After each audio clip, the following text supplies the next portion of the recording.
During a TV interview, the host handed me the mic and asked if I had a crush on someone back in school. I thought for a long time and remembered that quiet guy who was always focused on his exams. I smiled and reminisced.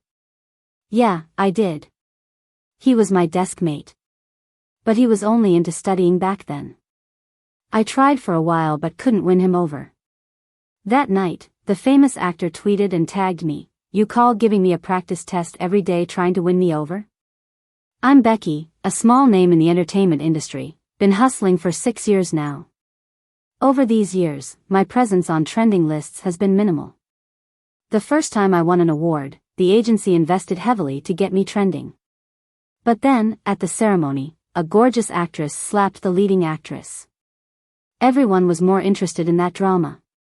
The first time I played a big role, people mostly criticized the male lead's cheesy acting. Last week, I accidentally tripped on the red carpet, and everyone was more interested in another celebrity's makeup fail. The harder I tried, the more frustrating it got. I started to not care as much. During the interview, the host asked if I had a crush in school. I'd forgotten my agent's warning to avoid talking about personal relationships. Before she could stop me, I blurted out, "Yes, I did." He sat next to me. Super handsome, and I'd often sneak peeks with a mirror. My agent looked like she was about to explode. I quickly added, but he was only into studying. I never won him over. The story should have ended there. I mean, I'm just a minor celeb, no one really cares about my teenage crushes. But that night, actor Joshua tagged me, "You call giving me a practice test every day trying to win me over?" By the next night, our names were all over the trending topics. At 3 a.m., my agent called, sounding like she was freaking out. "What's going on with you and Joshua? Are you guys even together?" I was groggy and rolled over, in my dreams, maybe. Yeah, right, it's Joshua. Back in the day, he was so quiet, I suspected the first thing on his mind every morning was study. Even now he's in showbiz, he's still known for his work ethic. He does 2 movies a year, each of high quality, every little scene analyzed to pieces online. The next day, my agent dragged me to the company where all the higher-ups were waiting. There was the boss. The business director, who's also the boss's uncle. The marketing director, who's the boss's cousin. And the operations director, the boss's uncle. Quite the family affair of a company, and somehow they've signed 7 or 8 artists. I'm the most obscure of the lot but still their top artist. No wonder my agent says we're like a shallow pond packed with tortoises. Oh, and she's the boss's wife too. So, what's really going on between you and Joshua? My agent eyes me excitedly. The internet says you were high school classmates. Did you have some epic love story? Breakups and makeups, sweet and sour? Honestly, my hometown isn't exactly a big province for college entrance exams, but it's still super competitive, up by 6, sleep at 11, no time for romance. My agent was skeptical and kept asking about Joshua's post. Suddenly, the boss slammed the table, saying Joshua posted again. It's a misunderstanding. We're making a movie and these were just lines from it. We want to invite Becky to star in it as well. My agent was dumbfounded. When did they ask you? We didn't get the script yet. I silently showed them the document Joshua sent me. 10 minutes ago. I hadn't spoken to Joshua since we graduated. Until last week when I attended that red carpet event and spotted a man, hailed by everyone around him. He was surrounded by makeup artists, stylists, and an agent briefing him. Nearby, some staff contemplated asking him for autographs and selfies. Meanwhile, my agent was dozing next to me, and my makeup artist wanted an autograph too. Maybe it was such a stark contrast that Joshua noticed me immediately and made his way over. "Becky, long time no see." "Yeah, it's been years." I didn't think Joshua even recognized me. We shared a desk a long time ago, hadn't seen each other in a decade, and he'd changed a lot.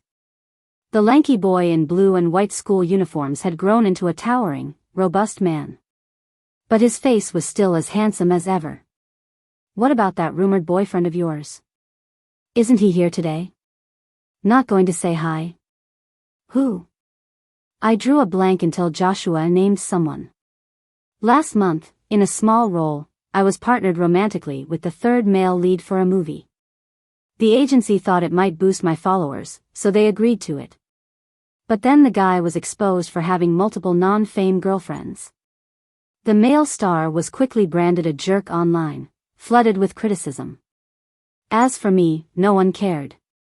We stopped talking ages ago. Really? I thought you were blind, considering you went for someone like that. After all these years, Joshua certainly talked more, but his sharp tongue hasn't changed. Back in school, I figured out that his silence was just a facade. In reality, he was so brutally honest, he'd keep quiet to avoid fights. When we first started sitting together, there was this guy behind us who liked to give people nicknames and laugh at their flaws. As the nearest target, I'd often get picked on. That's a nice name you've got. Give us a smile, let's see if it brings good luck. He'd even poke me with his pen during class. Hey Smiley, haven't seen you all summer and you've put on weight. Growing ever so cheerful. I don't know if it was because he finally annoyed Joshua or what. One day, Joshua just turned around and grabbed the pen that was poking me. Is it because you're so skinny that everyone looks chubby to you? He said something so explosive with such a calm demeanor and didn't even bother to lower his voice.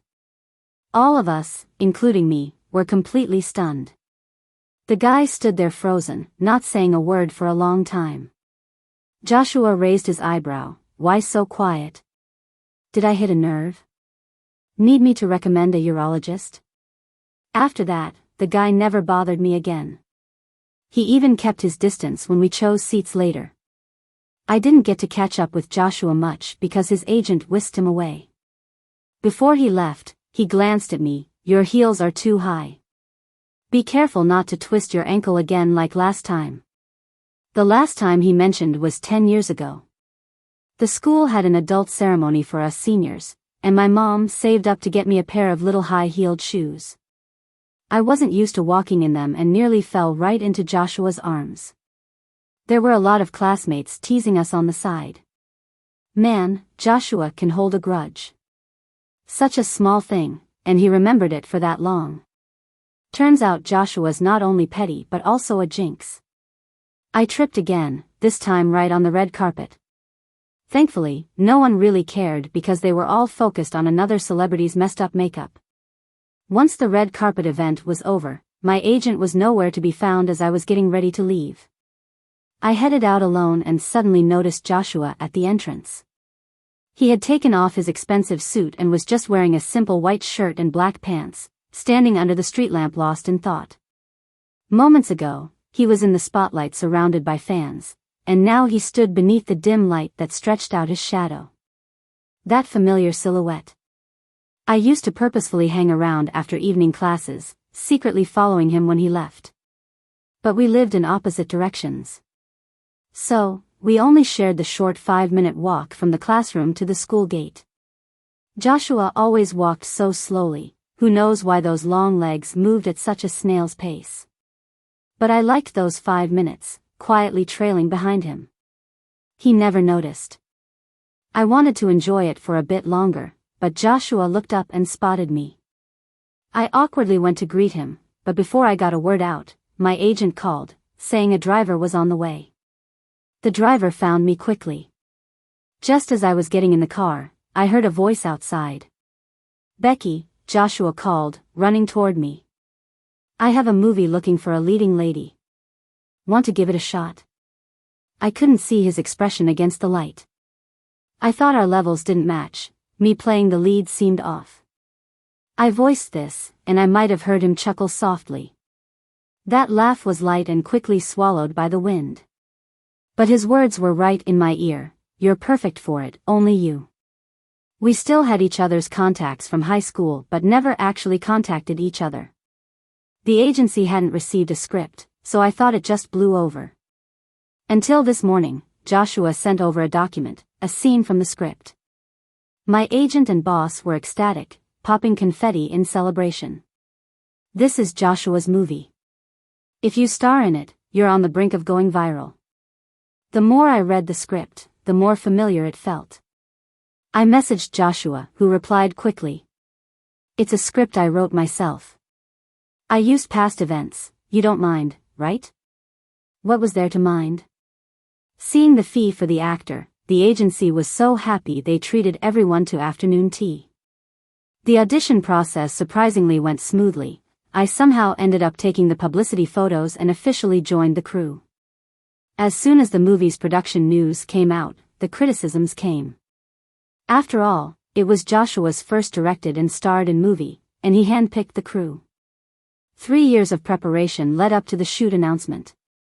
Now it was revealed that the female lead was an unknown actress. Suddenly, there were all sorts of comments online. My agent quietly took my phone and comforted me. That's the internet for you, people say all sorts of things. Now they have low expectations, but it'll be your time to wow them when the movie's out. As long as I have the acting chops. At least, it's been 3 days into the shoot, and I still can't get into character. With Joshua, replaying the recent takes, his expression was complex. Not happy acting with me? No, I'm happy. But you look just exhausted like a worn-out worker. I was almost in tears. Back in school, it was all about learning and exams. Now it's work and rent. A soul, beaten by society, can't have the naive innocence of school days. The assistant director said we were going nowhere and suggested we take some photos to get a feel for it. Joshua changed back into his blue and white school uniform, standing in front of the mirror as the stylist fixed his hair. I glanced at myself in the mirror quietly. No more collagen-filled youthful cheeks. 10 years ago, I could pull off a high ponytail. Now, it takes some hairline powder. The photographer said the set was ready. Wearing school uniforms, Joshua and I followed the photographer's instructions. Are these photos for the publicity release? I was more nervous, fearing I'd mess up the promo seeing the crew so serious. No, just for me to keep. I looked at him like he was crazy. Got money to burn? Joshua wasn't annoyed, turning his head to meet my eyes. Becky, you weren't at the graduation photo shoot. Not having a picture with my classmates was a regret of mine. High school ended abruptly with the college entrance exams. I remember worrying about breaking out, not eating junk food days before the shoot. I even planned to get close to Joshua in the photo. But due to some unexpected things, I missed the grad photo. I waited for you a long time that day. We were supposed to take it together. Joshua shifts his gaze, looking at the camera. I hear a barely audible murmur. Liar. After the photo shoot, it felt like everything clicked, and I quickly got into the swing of filming.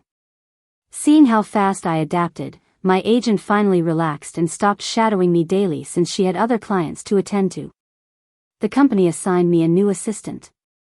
The little assistant was fresh out of college, with a bright personality, and she quickly became friends with the crew. Her work was meticulous, though. The only downside? She loved gossip. Hey, I heard you and Joshua went to high school together. What was he like back then? Very handsome. Didn't his fans dig up his high school photos? How were you guys, like friends? I looked up and saw her eyes twinkling with curiosity. I chuckled and pinched her cheek, just normal. But really? Very normal. Joshua transferred to our school in senior year. My desk mate had just transferred out, so he naturally became my new desk mate. Apart from saying hello on the first day, we didn't speak for 3 days. My initial excitement about sitting next to a good-looking guy gradually wore off. It was a week later when Joshua finally spoke to me. During gym class, when I came back to work on a quiz, he finally said something. You took my quiz paper, didn't you? No way. I showed the name on my quiz paper. Joshua frowned and searched his desk again without saying anything. I finished the front page and reached into the desk for a book to look at formulas when I found a brand new quiz paper with my name on it. Joshua noticed too. For a moment, the room was silent. I left my paper on my desk when I walked out, he said, and I blushed with embarrassment. Last period, the math teacher handed out quizzes, and I planned to work on it later after scribbling my name on it. After running 800 meters, my mind blanked. I saw the blank paper on the desk, and without thinking, I wrote my name on it. Maybe you should change the name on it? I suggested awkwardly. Our math teacher loved jokes. So next time discussing the quiz, he casually said, someone here did perfectly, except they couldn't even write their name correctly. Be attentive, people. Joshua's face showed no reaction, like it wasn't about him. It was me next to him, squirming in embarrassment. Such embarrassing moments were common. Like when I'd nap in class. Sometimes, half asleep, my hand would reach out and smudge Joshua's work with ink. Other times, my sleepy stretch would plant a foot squarely on his pristine white sneakers. Joshua would grit his teeth and ask, planning a whole aerobics routine here? Honestly, we weren't that close at first. To me, he was cold and not much of a conversationalist, and didn't always say nice things. That all changed during one evening study session when my period started suddenly. I'd washed a ton of clothes at home in cold water over the holiday, and now it caught me off guard. In no time, I felt like there was a river beneath me. With 10 minutes to go until dismissal, I stayed put, pretending to work. A big gossipy guy sat in the back, and if he saw, the whole school would know by morning. 10 minutes later, the classroom emptied halfway. Joshua solved the last problem, put away his pen, and got up to leave. Not going? He asked, glancing over. I smiled weakly. You go ahead. I'm finishing this problem. You think you can? I stared at the problem I'd pondered for half an hour, nodded confidently, I can. The classroom was nearly empty. The school was quiet. If I held on for 10 more minutes, I'd be fine. Wash it and give it back, Joshua said, suddenly tossing his jacket on my desk. By now it was October, and the post-study chill hung in the air. With only a thin shirt on after shedding his jacket, the cold didn't seem to bother him. It's late, let's go. I tied his jacket around my waist and followed him out. On campus, a few osmanthus trees grew. One bloomed late each year. With others starting to wilt, it was in full bloom. Every pass-by brought a hint of fragrance. I walked behind Joshua towards the gate. A faint aroma while breathing in. All I could see ahead was a tall silhouette. Proust effect says scents trigger memories. With familiar smells, old memories rush in. Ever since, the scent of osmanthus locked away this memory for me. After midterms, seats adjust based on rank. I figured it'd be when Joshua and I parted ways, feeling a bit sentimental. After all, when patient or in a good mood, he'd let me peek at his homework. With his first pick as top rank, I was 17th. When I reached our class, the prized second-row seats were taken by stellar students. But Joshua sat by the window in the 4th row, same old spot. As I hesitated, he suddenly looked at me, lightly tapping the desk with a finger, making it clear. Why stay? It wasn't a great seat. Afternoon sun would glare the board. Why sit here still? I like it here. I wanted to ask why no one partnered with him. Outside, rumors echoed of folks hoping to sit with him. No requests. He looked out, tone calm. I refused. Didn't want constant questions. Such a cool, aloof genius. Seriously? Well, I'm used to you snoozing all day, so it's not like you'd get in my way. Looks like the only reason I'm sharing my desk with the class brainiac is because I love sleeping. Joshua likes to gaze out the window. Can't blame him, the view is stunning here. There's this osmanthus tree in full bloom that you can always see from the window. Even though filming requires being on set a lot, there are always events to show up at. Joshua got invited to a film festival and gave me a shout out too. The company got all prepped, hiring 3 stylists for me. While waiting in the lounge, I heard some chaos outside. Wasn't I supposed to go on stage towards the end? At least after the 10th person. Chill, I'll talk to the organizers. People always argue over red carpet order, nothing new to me. Just then, my agent came calling me for an interview. As soon as I stepped out, I heard someone yelling. Even someone like Becky gets in ahead of me? Just because she debuted a few years earlier, she thinks she's better? I wanted to pretend I hadn't heard, but now he's yelling about me. It was a bassist from a rock band, Ken, who featured in a movie last year. He thinks he's all that and loves criticizing. Let me just say, he mistakes rudeness for authenticity. When caught talking smack, he didn't even blush, doubling down instead. Oh, it looked like no one was here. I thought someone planned to stay in bed till the last minute to delay their entrance. His assistant tried to stop him, but he brushed them off. I lifted my dress and walked over to him, laughing as I approached. Pretty tough on your fans. What's their job, making you look tall in photos? Probably hard, huh? Ken snapped back. What are you talking about? His guilty look made him shout even louder. The only rule I've learned in this business? If you don't push back when someone steps on you, more people will just join in. We're all hustling here. Forgive and forget? Not the way I roll. So I slapped him, hard. What the hell? Are you crazy? Ken looked like he wanted to take a swing, but staff pulled us apart. Did you have lunch in the bathroom? Your mouth reeks, spouting garbage about connections, I shot back, watching him fume and totally lose it. Feeling satisfied, I walked away. The red carpet interview only had the usual questions. Wrapped up in 10 minutes. I thought I'd relax a bit before the event, but then my agent showed me Ken's post. An edited selfie with a caption. Schedules changed, I'm on sooner. Happy to see everyone. Fans weren't thrilled. They worried Ken got snubbed or his red carpet spot stolen. Soon enough, big fans called me out, saying I stole his spotlight. Who is this Becky, anyway? First, she stars with Joshua, now stealing spots. Must have some bigwig backing her. Turns out Ken studied abroad, and his attitude's been unclear ever since.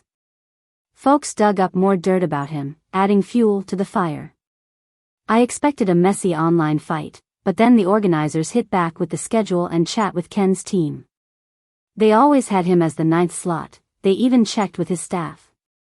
Drama Queen 101, folks. Ken got busted. I returned to the lounge just in time to see Ken chewing out his staff. Why lie about the schedule? His manager was shaking. You wanted the last slot, can't just magic that up. You're new in films, just wanted you happy. Now it all made sense. His team misled him, and sitting in the car waiting, he hadn't a clue when he'd go. Realizing they duped him, Ken stormed off, yanking off his blazer. In his rush, he accidentally knocked over a photographer. I helped pick up a lens. Thanks, Becky, you're really sweet. The photographer said. Here's my card, if you ever need anything. I took the card, but had no plans to use outside help. My company has photographers. Oh, I do more than snap pics. Used to dig up celeb gossip, loads of it if you're curious. No thanks, I'm good.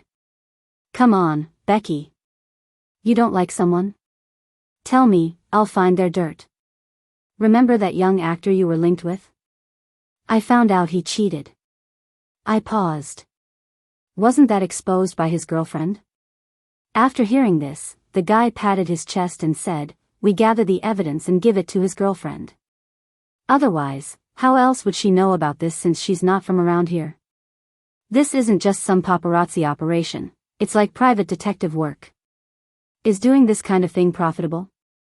Otherwise, it seems like you'd get beaten up easily, probably wouldn't even cover the medical bills. We're commissioned by people, you know. The guy paused, stammered a bit before continuing, that guy was just unlucky. Someone hired us to dig up dirt on him, and that's what we found. He kept telling me to reach out if I needed anything and then hurriedly left. I looked at the business card in my hand, feeling speechless. These days, you really encounter all sorts of people. After the red carpet event ended, I headed back to the crew for shooting. Joshua had to attend an international film festival, so I worked on my scenes with the crew. It was half a month before Joshua came back, and once he did, he went straight into shooting. Within a few days, he got sick. After finishing my scenes, I heard Joshua was resting in his trailer. I sent my assistant to buy some cold medicine, planning to hand it over to Joshua's assistant, but his assistant nervously refused. "Why don't you take it to him yourself? Seriously, you should go." Joshua was resting in the trailer, the privacy curtain drawn tight, blocking out any light. I walked over to find him lying there with his eyes closed. "I left the medicine here." I set it on the table. He didn't open his eyes, just murmured a soft acknowledgement. "Is it that bad?" I placed my hand on his forehead, but he didn't have a fever. Just as I was about to pull my hand away, he suddenly grabbed it, turning over and pressing my hand on his face. "What are you doing? You used to hold on to my hand like this too." I remembered when during morning self-study, I had a fever and Joshua had reached over, only for me to catch his hand. I was sick back then. Well, I am now too. "Come on, I just checked, and you're fine." Unable to pull my hand back, I stood there examining him. Joshua's eyes were tightly shut, his profile perfectly defined. The shadows under his eyes could have been from his eyelashes or just tiredness. Back in high school, when we were exhausted, Joshua would sometimes fall asleep on the desk. He looks exactly the same now. Unbelievably, nothing's changed in 10 years, still the way I remember him. Too bad he's as petty and vengeful as ever. I knew he wasn't really asleep. Hearing my voice, he chuckled softly. "I'm petty, I still remember you writing my name in your book, got me scolded by the teacher." Startled, I quickly pulled my hand back. Joshua's head hit the pillow, and he finally opened his eyes. "Rest up, I'm leaving." I turned and fled, calming down only after leaving the trailer. "Why's your face so red?" my assistant asked curiously, and I quickly covered my face. "I must be allergic. I'm going to see the makeup artist." Sitting in front of the makeup mirror, I realized my face was as red as a monkey's butt. The last time I was this red was probably when the teacher caught my notes with Joshua's name on them. That hidden schoolgirl crush almost got exposed to the world. During our final year, when we got new textbooks, I hadn't written my name in them yet. Lost in thought one day, I absent-mindedly scribbled Joshua's name. Worse yet, the scribbled notes were a mess, and the teacher found them. But all the teacher noticed was the name in the book. "Joshua, no matter how good your grades, your notes need to be neat. Look at what you've written." The teacher called him out in class, making my heart race with panic. Joshua's books were neatly in his drawer, but after being called out, he glanced at me, stood up, and apologized to the teacher. Later, he returned the book to me. "Why'd you write my name on it?" My mind went blank, unable to come up with a decent excuse. I just blurted out something vague. "Obviously for revenge now." "Why would you need revenge? Haven't I always been nice to you?" He was kind, often letting me copy his homework. Where else would I find such a great desk mate? But who knew he'd hold on to such a minor thing for so long? The afternoon scenes were easy. Joshua returned to continue filming after resting for a bit. The scene was set in a classroom. Everyone wanted to take care of Joshua, so we all gave it our best, hoping for a one-take shot. A scene that usually took 3 hours wrapped up in 2. The assistant director started packing up as Joshua turned to look out the window. Since realizing I liked Joshua, I'd bring a small mirror to class. When he wasn't looking, I'd sneak peeks. "Why did you write my name in your book that time?" he asked again, and I repeated my previous excuse, "To get back at you." "Really? I thought you liked me, because you always used that little mirror to peek at me." My breath caught. How did you know? Joshua finally turned to meet my eyes, a light smile playing in them. If only you hadn't looked away so fast. You'd have seen me sneaking glances at you too. I was dumbfounded, replaying his words in my head. I didn't know how to react other than to awkwardly smile. Stop teasing me. I was just admiring the view, just like you always looked out the window. I wasn't looking at the view. I asked what he was looking at, and Joshua stood up. Sit where I was, and you'll find out. Confused, I stood up and swapped seats with him. Sitting down, I felt my heart racing. Look outside. I glanced out the window, but nothing seemed different. Back in high school, the view was nicer, with the osmanthus trees I liked. Look closer, at the glass. What's so special about the glass? I looked again, and Joshua mimicked me by laying his head on the desk, about to nap. My breath hitched. His face was reflected in the glass. So, back then, when Joshua looked out the window, he really... Now do you get it?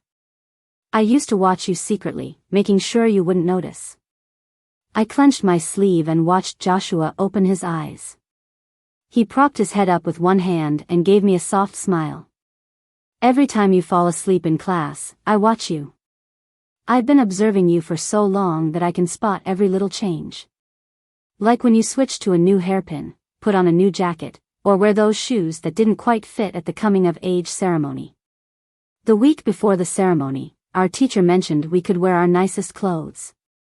I hesitated for a while and eventually told my mom, not wanting to regret it later. After my mom fell ill, she went along with my dad's wishes and stayed home to take care of me. But my dad wasn't the responsible type. He was a heavy drinker and never brought a penny home. My mom was thrilled to hear about the ceremony and insisted on attending. I watched as she went into her room and rummaged around until she found a small box. It was filled with small bills. She counted them one by one, somehow managing to save them from my dad's eyes. "Let's go buy you a beautiful dress," she said, rarely showing such joy, and took me to the mall. She bought me a lovely long dress and picked out a pair of shoes. But they were a bit big, and the other pair that matched the dress was just too expensive. Who knows how hard she worked to save that money. "It's fine, Mom. These look great," I assured her. Even if the shoes didn't fit perfectly, they were still wonderful. I thought no one noticed, but on the ceremony day, Joshua saw my shoes and complimented them, then said, "Just a bit high. Don't trip." Just like when we met again 10 years later, backstage on the red carpet. Those shoes didn't fit right either, but my agent said they were designer. "No choice, we can't wear cheap shoes. It'll affect your future deals, let's endure it," he said. And there was Joshua, noticing again that the shoes didn't fit and reminding me not to trip. "Have you always spotted these things?" Joshua nodded slightly. "I've observed for so long through the glass. Every little detail stands out to me. I couldn't ignore your presence, like those 5 minutes from the classroom to the school gate." I couldn't even describe my shock at that moment. Joshua leaned on his hand, watching me, the sunlight framing him like a halo. I thought of following him out of each evening class, never looking back, but pausing at every step. Joshua, Becky."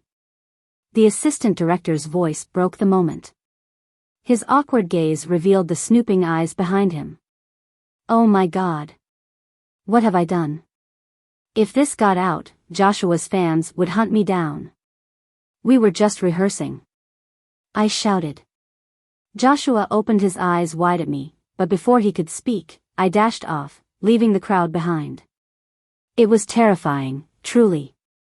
I hid in my hotel room, trying to calm down. Though it was 10 years ago, memories of Joshua felt as fresh as yesterday. I knew I liked him but also knew how different we were. Honestly, I hadn't planned on going to college. My mom suffered from domestic abuse from my dad. After falling ill, she stayed at home. Mostly because her health made it hard to work, and she worried my dad would hit me if he got drunk. Therefore, I wanted to get us out. I urged her to divorce, but she always told me to wait, promising after my college entrance exam we'd talk. On the day of the graduation photo, with everything packed to go, my mom suddenly had a hard time breathing and collapsed. At the hospital, they said she had lung issues, needing a lot of money.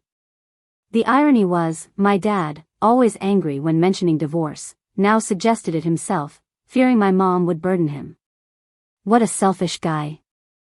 Luckily, my uncle came and dealt with him. They divorced. I promised to work after graduation to pay for her treatment. Just finish your exams first, okay? My mom said, patting my head. I listened and did my best on the exam. The day after, I heard she'd jumped to her death. Becky, don't let me burden you. Go to school and live a better life. That was her last message, just a few words. I was her insurance beneficiary and used that money for college. That summer, I stayed inside every day, locking myself away. My dad somehow heard about the money and tried reaching out. I cut off all contact, except for Joshua's on QQ. After high school, we lost touch. But the incident from the set got out eventually. Though most signed NDAs, a part-timer leaked the story. Joshua and Becky in love on set, Joshua and Becky's 10-year promise. Fan reactions blew up, filling my comments and messages. It was my first taste of that kind of fame. Messages kept coming, and my past was dug up. Photos from high school with Joshua resurfaced. Many I didn't even have myself. My agent asked how to handle it, since it involved us both. She suggested talking to Joshua. As soon as she finished, a message from Joshua popped up, inviting me for a walk. Online was chaos, yet here we were, strolling downstairs like it was nothing. Joshua seemed nervous, a first for me to see. What are your thoughts? He asked, but I turned to another topic. Did you have someone dig dirt on my rumored fling actor? He nodded, muttering, he's not as good looking as me. What did you see in him? How did the organizers end up speaking about what happened with Ken? I don't know. I was just casually chatting with them and mentioned something offhandedly. The more he talked, the softer his voice got. We weren't even talking about our stuff, more like discussing other people's business. I couldn't help but burst out laughing at his sad face. If you liked me before, why didn't you confess to me? I was too scared. Besides, I wasn't sure if you truly liked me. All you did was sneak glances at me and maybe give me a few sets of review papers. I went quiet. Even though I liked Joshua back then, I knew we didn't have a shot. The day we were supposed to take graduation pictures, you didn't come. After the final exams, I tried to call you but couldn't reach you. I waited a few days outside your apartment, but you never appeared. I figured you didn't like me back. Joshua's voice softened, a slight tremor in it. Back then, I kept thinking we had plenty of time, and that I could wait until graduation. The truth was, I was scared that saying it out loud would even ruin our friendship. Who knew after graduation we'd never talk again? Then 10 years went by. In 10 years, we've all changed. But that crush from a decade ago seemed to stay tucked away, ready to come alive again. Becky, if you're ready, let's go public. No matter what comes our way, we'll face it together. If you're not up for it, just say I was harassing you instead. Joshua had planned everything for me, so regardless of the outcome, he wouldn't let the outside world criticize me. Do you know I like osmanthus flowers? He didn't quite get it but nodded anyway. Every time I see osmanthus, I think of you. 10 years ago, I liked you, and 10 years later, I still do. You'll always be the guy in my heart. Even after all this time, that hasn't changed. That night, Joshua and I spoke to both of our managers, preparing to go public. Some people understood, some gave us their best wishes, and of course, there were those who hurled insults. But we were ready, determined to stand by each other no matter what. 6 months later, the movie was finally done. The first cut was quickly edited and sent to us. We sat together and watched the whole thing. Our assistant cried 3 times, and our manager had tears in their eyes. At the end of the film, a small message appeared. Dedicated to the one I've loved for 10 years. A confession left unsaid from a decade ago.